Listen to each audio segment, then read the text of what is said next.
contest number 3 is 6 3-minute rounds of boxing in the cruiserweight division. Introducing to you firstly, boxing out of the blue corner, wearing the black collar short trim with blue and gold. At the weight he's scaled 12 stone 9 pounds. Tonight is his 38th professional appearance in a boxing ring. Presenting from Middleton, Curtis Gargano. And opposing him, boxing out of the red corner, wearing the white coloured shorts trimmed with blue. At the weight, he also scaled 12 stone 9 pounds. His perfect record this evening reads 9 contests, 9 wins. One of those wins coming by way of knockout. Presenting from Manchester, the undefeated Charlie Schofield. Timekeeper Barry Pender. Referee in charge of the action, Darren Sargentson. 6 3-minute rounds. Fellas, you both know the rules. Keep don't anything low. Watch your heads when I say break, take a step. Most importantly, defend yourself all the time.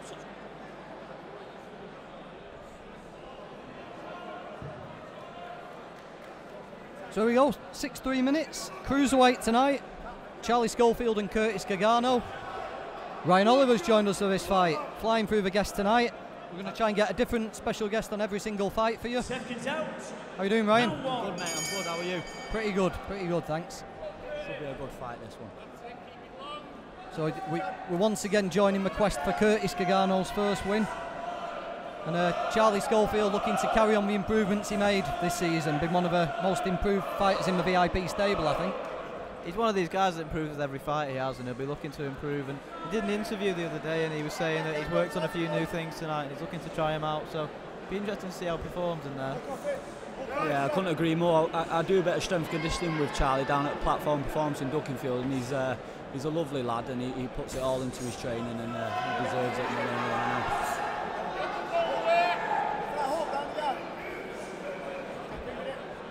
It looked like, you know, the first few fights Charlie had, he couldn't quite settle on a style, but it looks like his last 3 or 4 he's really settled into it now. You know, he knows what he's doing. Really starting to get behind his jab and use his attributes, because he's got a few, hasn't he, for a light heavyweight. He's massive. Yeah, that's it. He's a tidy boxer. He's nice and long, does everything quite well. Just needs to keep it simple with Curtis, I think.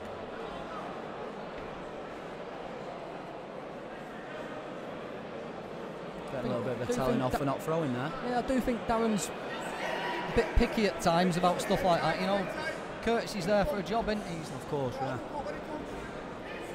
You know, if you want to watch a 50-50 light heavyweight fight, watch Andre Ward and Sergey Kovalev tonight. Charlie started really well behind his jab, though. That's exactly what he needs to do with Curtis. Keep him busy on a simple jab and everything off that.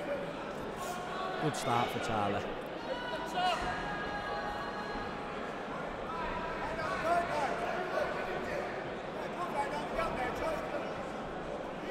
The problem Gargano's got here is that Charlie's jab's so good he can't get in range to land with these punches. So once Darren Sargent said that, he just threw a hook from about 15 yards away that got nowhere near the target, but he can't get any closer. That's it. What's he supposed to do when he got a jab that long in your face? Yeah, he doesn't want to be opening up either, you know. Curtis makes his living getting around the country, doesn't he, taking his fights. If he sees a chance, he'll try and get Charlie out, but he's not going to put himself out too much in order to do it. See, Charlie does look well here. Just if I was Charlie, just used a couple of little feints just to, you know, draw Curtis's lead and then maybe throw through on the side. You've got nice tight guard, Curtis. A lot of them are landing on gloves.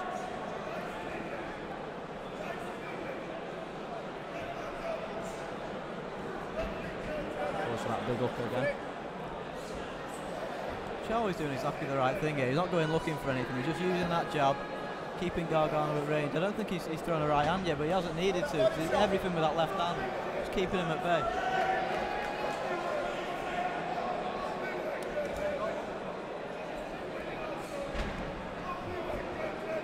Looks a lot.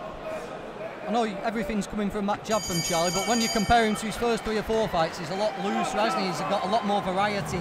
At first, he was very robotic, you know, straight. Yeah, you knew what you could have predicted what was coming. Yeah, but now he's mixing in the uppercuts, hooks. I see, he looks a lot looser, doesn't he? He does look a lot looser. That's the word I was looking for, yeah, Ryan. Looser. That's the one, John. That's the one. That's saying using those feints, he can throw them shots around the side after, you know, drawing Curtis's lead and bringing that tight guard down. Curtis is no muppet, he knows what he's doing. He's been in there enough times. Robert Rimmer in the corner. Done a good job with Charlie so far. Yeah, he's a nice lad, Robert. He knows his boxing. He really puts it on to his fighters, doesn't he?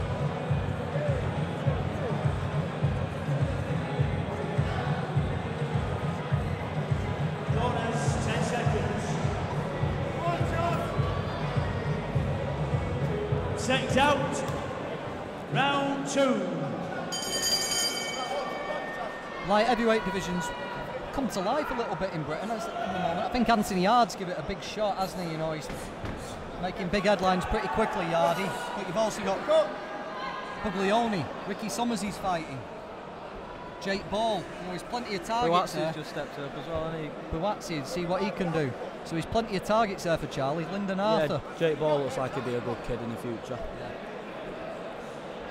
I think Lyndon's the dark horse. Yeah. A lot of people I think just starting to talk about him now, aren't they? I think it's good advice in the corner there from Robert and the team. Like, touch him up to the head, then bring the hooks round the side to the body, slow Curtis down, and then bring his hands down later on in the fight, 6-rounder. Bit of blood there on Curtis's nose. It's going to be a long one for Curtis, this. I know he's got a holiday planned next week. I hope he's not too marked up for his photographs. Oh, that's a good shot. Good left up to the body.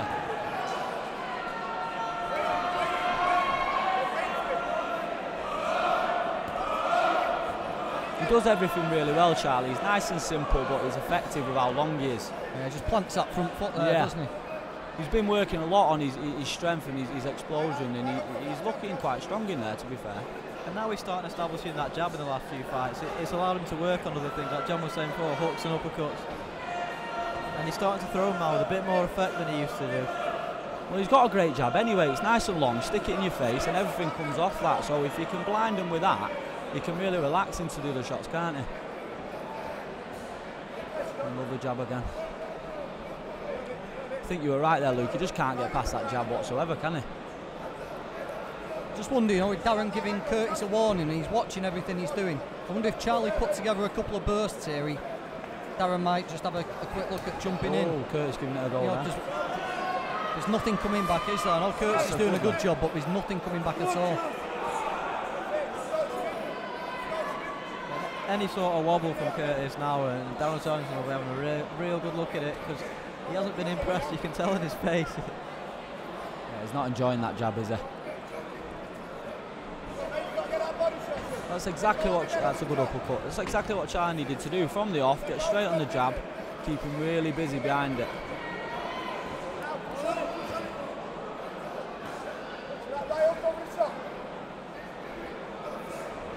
a good shot.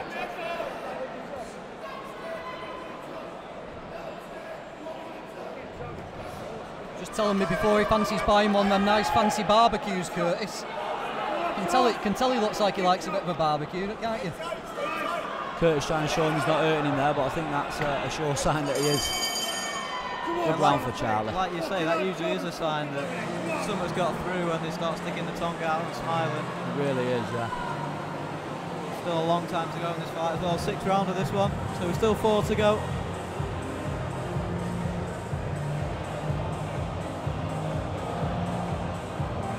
How about you, Ryan? What's coming up for you?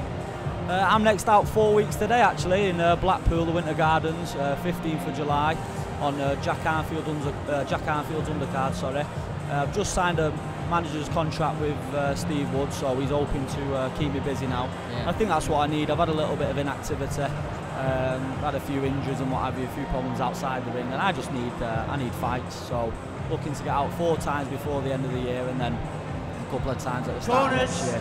Well, plenty of VIP shows coming up. You know, we've got Blackpool's going to be a good one, isn't it? I know we'll be back at the warehouse in September, October. Yeah, he's looking to get me on that one in the back here at the warehouse. Yeah. Heard rumours of a good area title fight being made for that show later on in the year. One to look forward to for the new season. Thick and fast on VIP. And lots of fighters now at area title level. You know, Steve's shown he can get you on that path, hasn't he? Definitely, yeah. That's what he said to me. He said, let's finish the year strongly, and then early next year have a couple of 6-rounders before looking for lots of good right up over the top like this. The thing with this VIP stable at the moment is people like Charlie, they're all getting to that stage in the career where they've had 10 or so fights and they're ready to step up to those title fights, and next year they'll see a lot more title opportunities for the VIP guys. Yeah, definitely.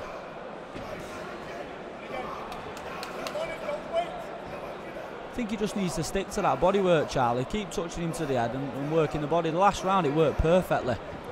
I think he was hurting Curtis with those body shots around the side. Just trying to set up a right uppercut, Charlie, here. There it was. Yeah, lovely shot. Spun off well there as well. But when Curtis does close the distance, he sort of squats and comes in square, doesn't he? And Charlie's looking for that right uppercut. Like to see him put like a straight right hand behind his jab, Ryan. Yeah, just needs to touch him first, like he's trying to do there, blind him with the little touchy jabs, and then allow that right hand to follow it straight away. There's too much of a pause between the jab and the right hand at the moment. If he just touches him with the jab and then follows it straight up with the right hand, it'll be a lot more effective. Like I say, he does a lot well though, Charlie. He does a lot of things very, very well, like there, just catching shots. He's always switched on. Quite impressed with him here. He's the type of guy where if you can't get close, you're going to be in for a long night, aren't you? Exactly, yeah, exactly, John.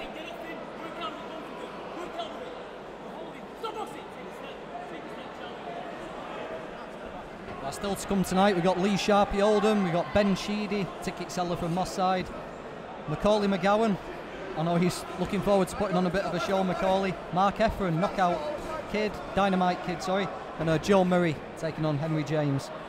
Plenty to come tonight. He's really looking for that right uppercut now, Charlie. Yeah, just got it cocked all the time, hasn't he? That jab is so effective, just needs to stay tight there as well.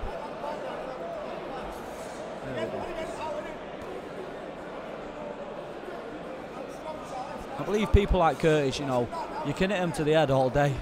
I think the body really does pay off. Even in the 6th rounder, it does pay dividends later on in the fight. I think in that 2nd round, he was really starting to work his body, and you could see Curtis dropping his hands out like he's just done there. I think he needs to go back to that body.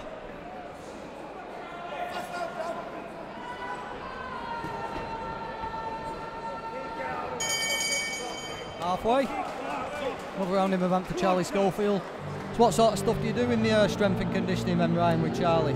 Well, I mean, I train on my own. Charlie comes in normally on a Friday just after or just before me. We normally have a little bit of banter, strip our clothes off and what have you, and just have a little bit of a crack, to be honest, but we do a bit of training in there as well. Are you sure you wanted that to go out? Yeah, well, we're all right with that. I think most boxers are weird, you've got to be. But yeah, Mark and Stevie down at Platform, they do a lot of work with us, and I think you can see it there with Charlie's strength. He looks a lot more compact, a lot stronger on his feet, and he's really like digging the shots in behind the jab. And that's what they work on. They work on your power, and they work on getting you stronger. Certainly paying off so far. Corners, 10 Curtis seconds. is up off his stool here. Is he going to come flying out? Seconds out. Round 4. No. The answer to that question is definitely not. Nope.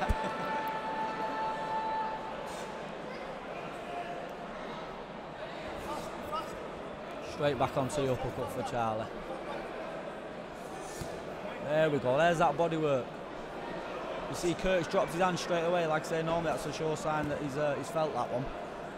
Just looking down Curtis's record here, he's not been 6 rounds for a long time. So he is going to be feeling the pace here. You know, he's been doing 4 rounds a lot, but I was seeing a lot before the fight though. He was training hard, he looked a lot trimmer, and he was really going to give it a go. Yeah, he does the hill sprints, doesn't he, Curtis, every week, and does his long runs. You know, he takes it serious. Yeah, Tommy Tatham, the last time he went 6 rounds, and that was talking to him a little bit there. Coming up to 18 months ago. A couple of left hooks around the side. Quality. Charlie just needs to stay composed here, stay focused.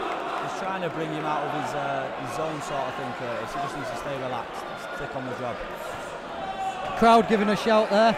I thought Lee Clayton had just walked back in.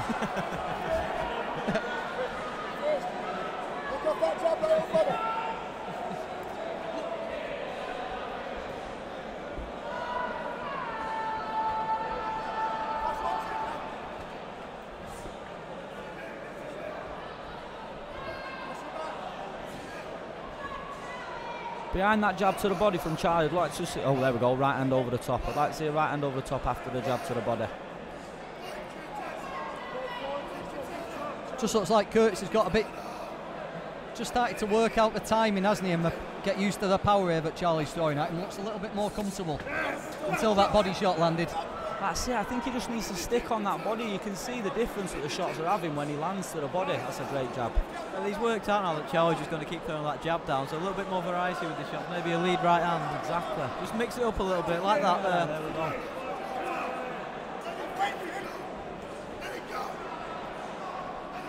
And behind those jabs, he needs something around the sides. Nice and tight though, right?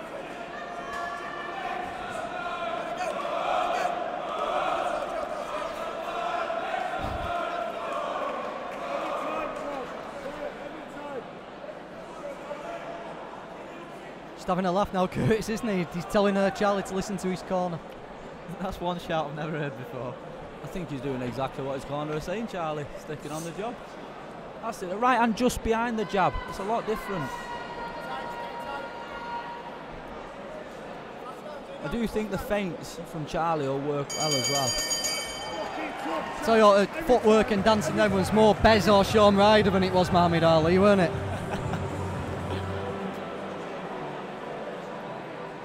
Good crowd in here tonight in the warehouse. You know, when you look down the list, a few of the lads do decent ticket sales. Probably Ben Sheedy's a big one on the bill, but well, between them all, they managed to sell it out. It looks like a good turnout.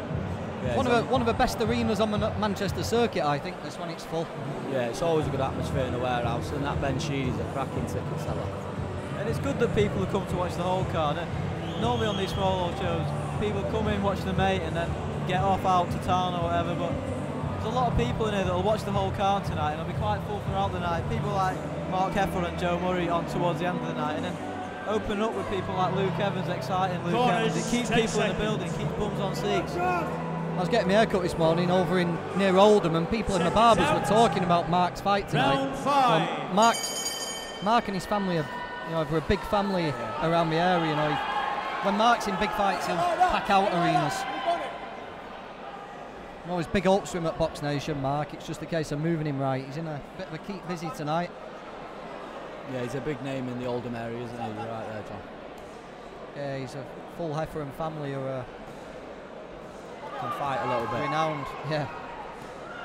Just between rounds there, Darren Sargent went over to Gargano and told him to pack it in with all that shouting. So it'll be interesting to see what he does now, because if he can't start jeering Charlie on and doing all that, he hasn't got much else to do, so he's not landing a punch.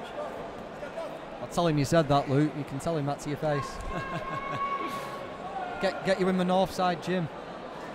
A bit of sparring with I'll get Lee Curtis. Carter behind me, I'll be alright. I'm not helping you, Luke. I'd rather be Big behind lads Lee these. Carter, The big lad. yeah, do 3 threes with Curtis. Oh, that's a good right up down the side. See, you blinded him with a double jab first and then threw it round the side. It was effective there from Charlie.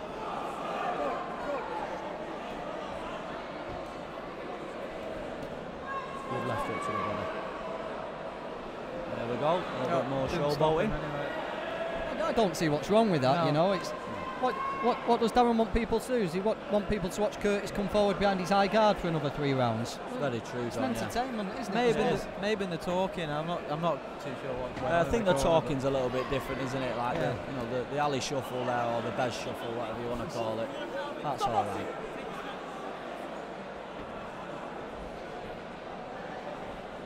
I'm impressed with how much Charlie stuck on the job tonight, though. Because like you say, with Curtis talking to him, giving all the shuffle, it'd be easy for a young lad to get drawn into a fight, but he's stuck to his game plan.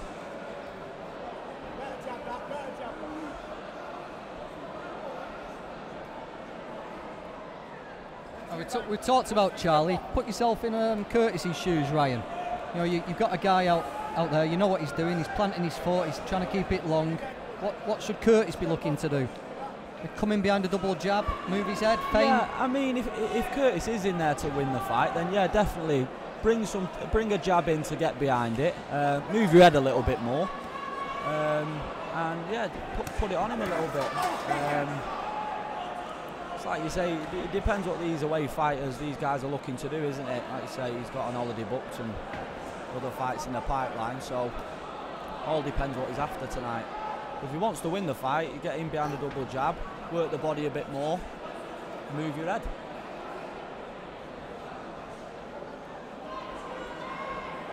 This is good pressure though, last 30 seconds from Curtis. Just as you started talking then, someone must have twigged at him because he really started getting on the front foot. Must have heard me, Luke.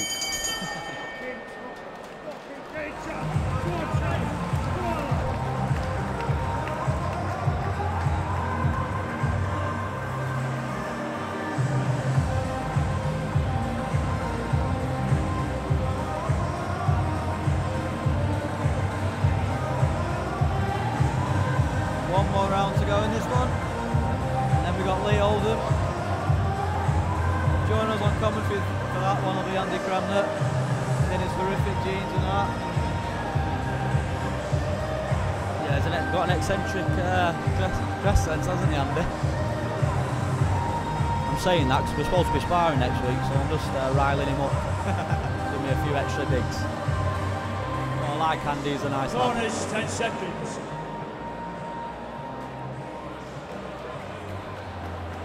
Seconds out for the 6th and final round. Don't forget, you can let us know what you're thinking. Hashtag VIP Boxing Live. Can liven it up on there tonight. The only tweet I've had in the last 10 minutes is someone putting me in a video of someone getting hit by a pigeon while they were on a roller coaster. I'd rather have your thoughts on Curtis Gargano and Charlie Schofield. Hashtag VIP Boxing Live. I think that's all Luke's mates, you know, sat on Twitter at home sending him the tweets in. Not got much else to do. That's a great left hook to the body, Charlie Schofield.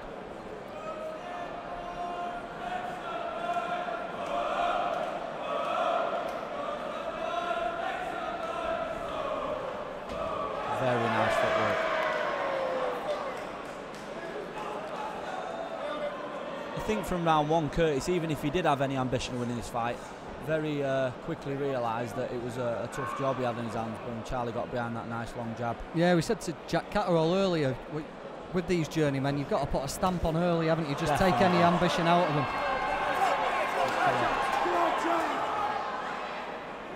Makes a massive difference. You go out, you win the first round well, they tend to not want to know much.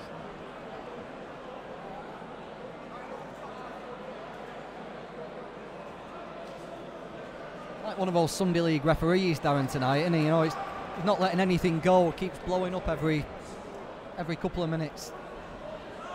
Just let Curtis get on with it now to the end. So he's earned his money tonight. He's give Charlie a good run. I like that from Charlie, just mixing up the pace of the shots. Yeah. And like a second phase there. Not as predictable. A nice jab to the stomach. Wound up a little bit there.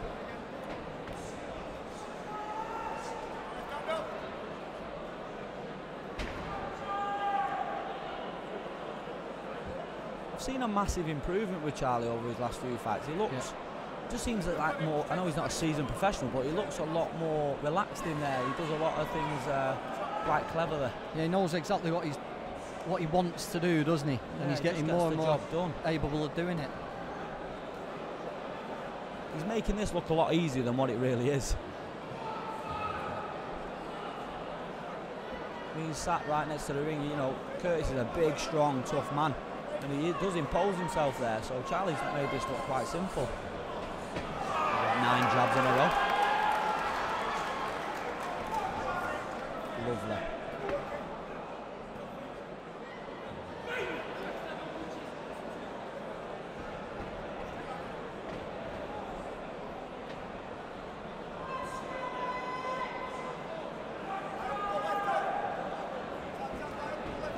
Just seen out around now, Charlie Schofield, just circling the ring, picking away with a jab. Nice little burst there. Just putting a rubber stamp on this. He'll be happy, won't he? He will be, yeah. That left hook to the body's works really well. I'd like to have seen that a lot more. It's a good performance from Charlie, that.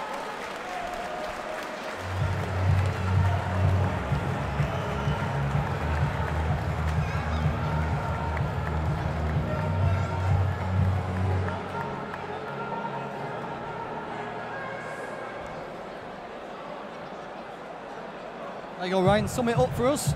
Thanks for that. Did a good job. Thank you very much. Thanks for having me. Yeah, good performance from Charlie. Kept it simple. Did exactly what he needed to do. A very professional job there from a young lad. I was impressed. Very happy for him as well.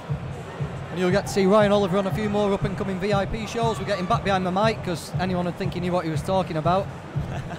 I like to pretend, John. I like to pretend. Great stuff. Over to Michael Pass for the official score. Ladies and gentlemen, after 6 rounds of cruiserweight action, referee Darren Sargentson on this occasion has scored the contest 60 points to 54 points for your winner. Hailing from Manchester, now undefeated in 10 professional contests, Charlie Schofield. And your appreciation, please, for the always game, Curtis Gargano. Just fucking get it, mate. That's it.